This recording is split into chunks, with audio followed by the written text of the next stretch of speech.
Hello, I'm Ajahn Jyotipalo. I'd say welcome to Sauntering into Silence, but it's not really silent out here today. Some very strong winds. It's actually not that cold, but the wind chill makes us feel very cold.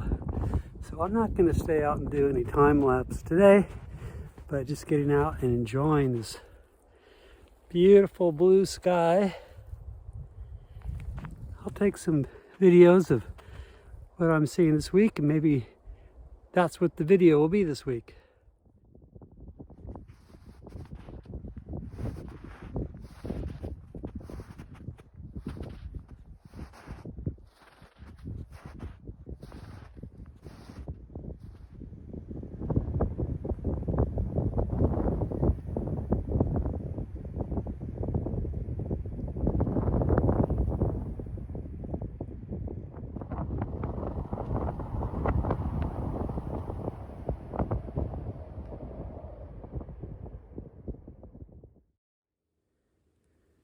We've reached the time of year where you can appreciably see the change in daylight hours. So like every day right now we're getting 3 minutes more. So it's like 20 minutes more of sunlight this week than last week.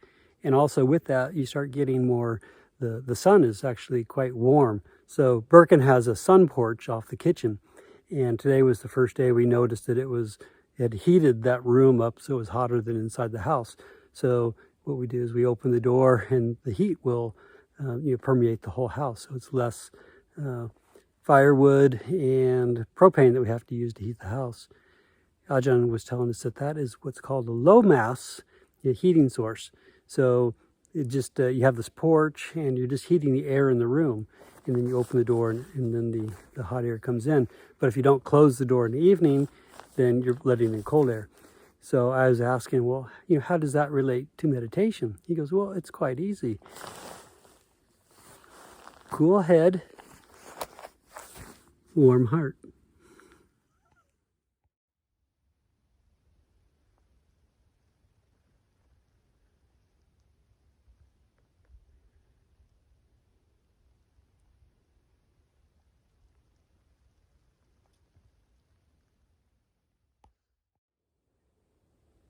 The practice of a cool head does not come from being outside in British Columbia in the wintertime, but from meditation practice.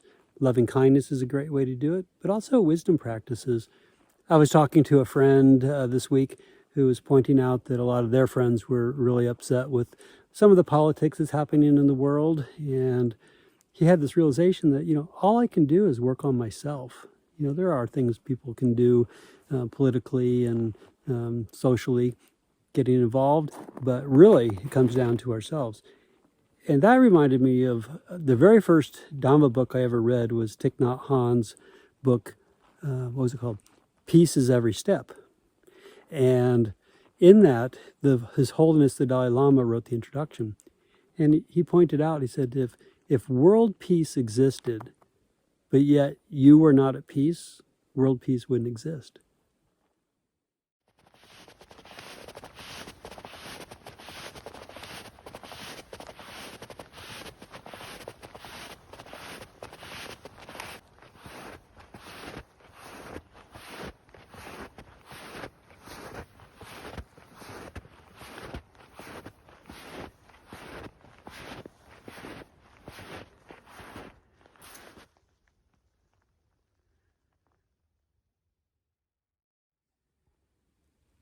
When I first got to Birken and started doing videography, I was showing a friend here a video that I just made, and I think I was using the Tibetan chanting, and they started arguing with me that, that wasn't real chanting, and Theravada, the three-tone chanting, that's the only way to do it.